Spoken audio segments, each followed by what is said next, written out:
Alright guys, dito nga pala tayo sa may dagatan, no. Ngayon ay pauwi po tayo, mag-shortcut po tayo ng daan.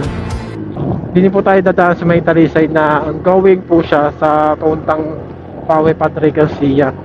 Sana doon tayo dadaan sa bypass road. Yan, para may pakita ko din sa inyo yung shortcut na daan tsaka yung mga ginagawang kalsada. Para in case na papadaan kayo dito, hindi may idea na kayo. Nga lang yung ating cellphone ay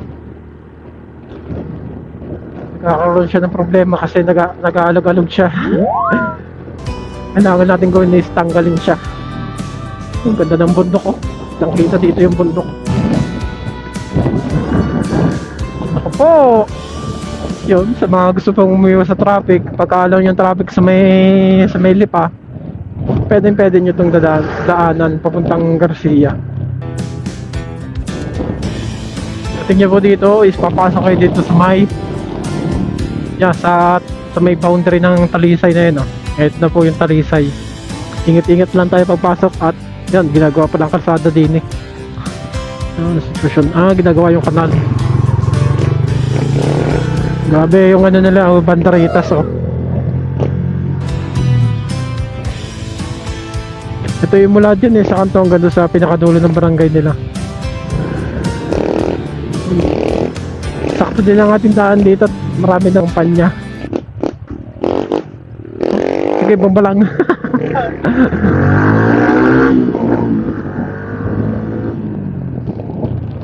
Po kayo dito is marami lang talaga ay madadaan ditong hams. So, hindi naman siya highway, ito ay sarap pansat.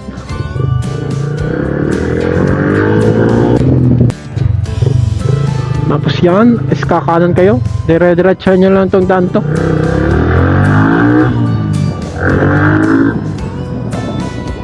Masya ba?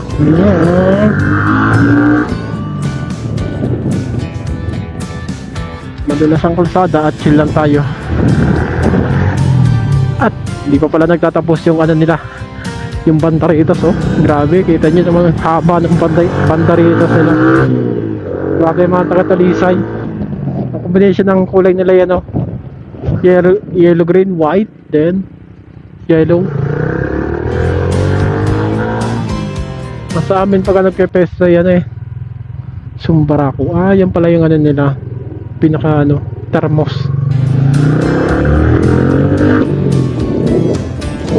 Namin kasi sobrang lawak ng barangay namin eh. So, shout out sa mga kabarangay ko.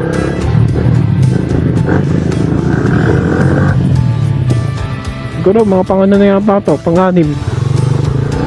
Mula pagpasok ko sa may kanto.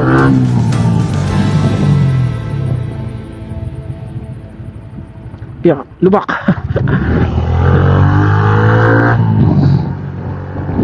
Dito ka talaga lugi pagka nasiraan ka. Mahirapan ka dito. Lalo na pagka wala kang kakilala. Kaya kailangan talaga, grabe lubak ba? Kaya kailangan talaga is condition yung ano mo motor lagi. Siyempre dapat is meron kang contact para in case na masiraan ka, diba? Ay, kita nyo ba yung daan? Grabe live dito, oh. Nagagib na pa si ate, oh.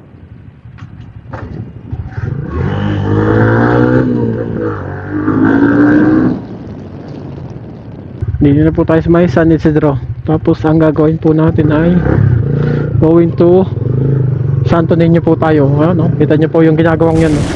Kinuhukay na lupa dito sa may Santo Niño. Dahil pa nila na yung tatap-tapin noon, taas pa niya, no? Mga panambak ka. So ayan, pagdating natin dito, espaltado po yung daan. At medyo matutulin lang yung mga ano, mga nakamotor dito.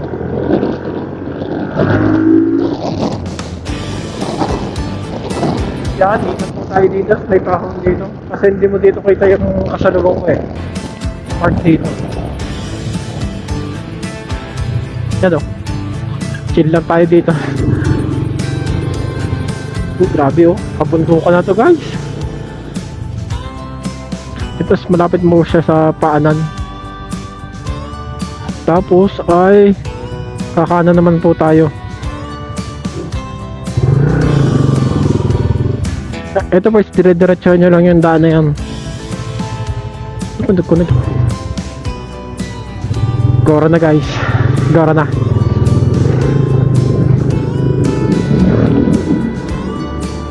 Tapos yan, ingat kayo dito. Marami dito mga hams na kakulay ng ano, espaltado. Kakulay ng espalta. Dito isang beses ako na ano dyan, iganti ka.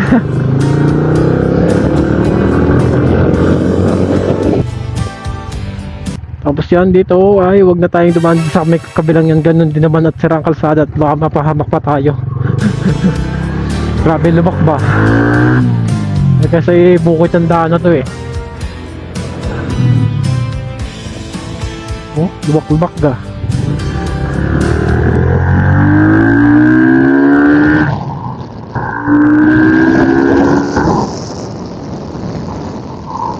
Hams. Okay lang dito magmadali kung sa ulo mo yung daan. Like yan, kagaya niya no. Hindi mo alam dito may lalabas na lang bigla.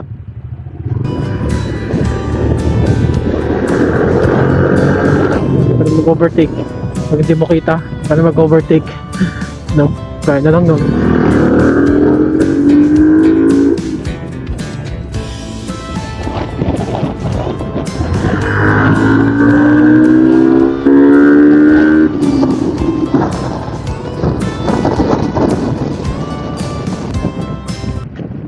Okay guys, di na po tayo ngayon sa may barangay San Benito, Lipa City.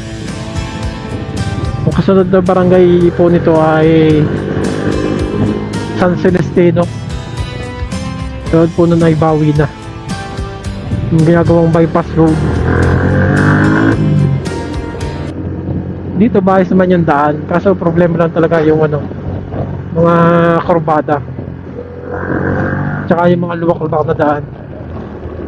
Tapos yung mga hams na kakulay ng kalsada.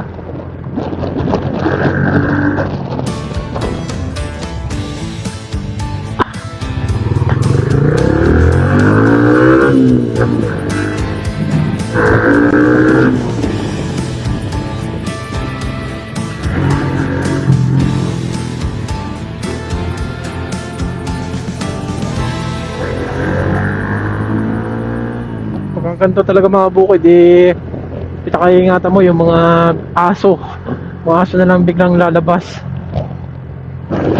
Yan na lang yan may aso. Naku, may namamasada din pala dito. Alright guys, dito na po tayo sa may barangay San Celestino.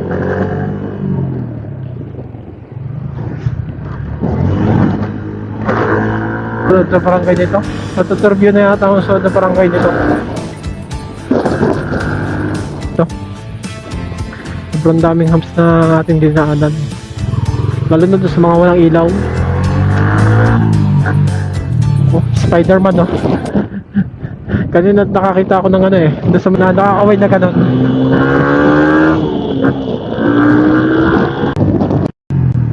Magpepesta pa lang pala dito magkakawit pala sila ng banderitos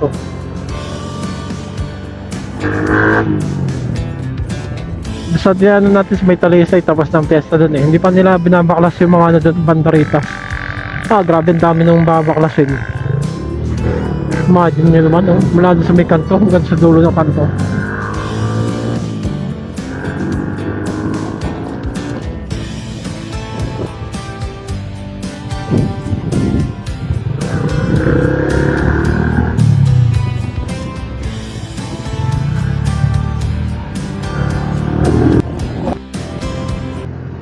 Medyo nakakatakot lang talaga dito dumaan kasi minsan bigla-bigla na lang yung hams Ako ilang beses na ako nadaan dito, hindi ko pa rin sa ulado yung mga hams dito kasi sobrang dami ka naman ng hams dito ay kasunod daling hams ang hapit dun.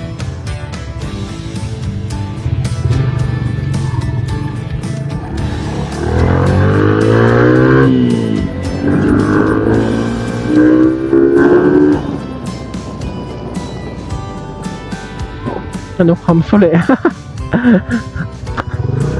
Tandaan nyo na lagi pag may mga tukulong na ganyan, lagi may hams. Doon ako nagbabase minsan Pero minsan talaga bigla-bigla na lang yung hams na lilitaw eh.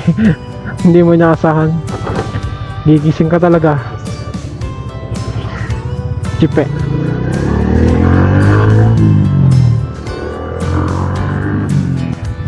Yan, so po, ang last po natin barangay na dinaanan ay San Francisco. Tapos makikita niyo na po yung ano, bypass road na going to Garcia and Chaong, Quezon.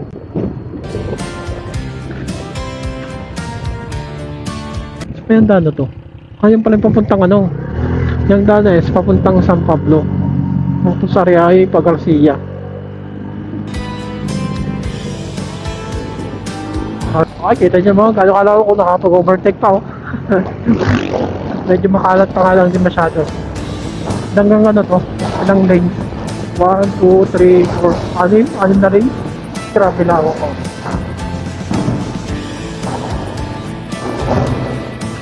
Pero dito pala naman may pagkagabi.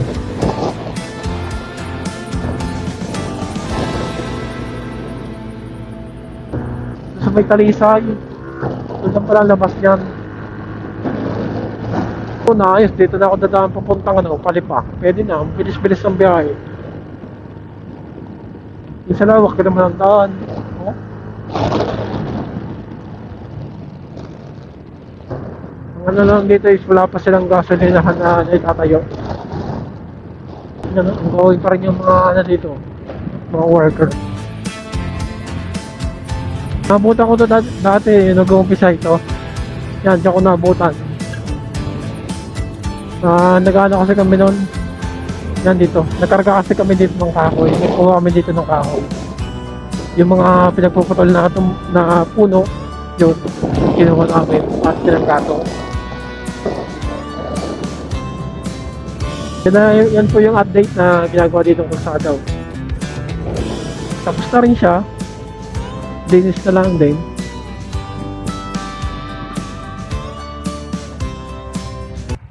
Yun, hanggang dito lang po guys. Maraming salamat po sa pagsama sa aking video. Sa mga tumapos yun, maraming salamat. Ewan ko lang saan ito pupunta. Diretso pa yata dito yung kalsadang to eh.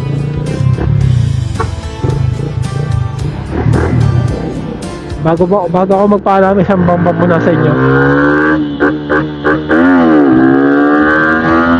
Yun, hanggang dito na lang po guys.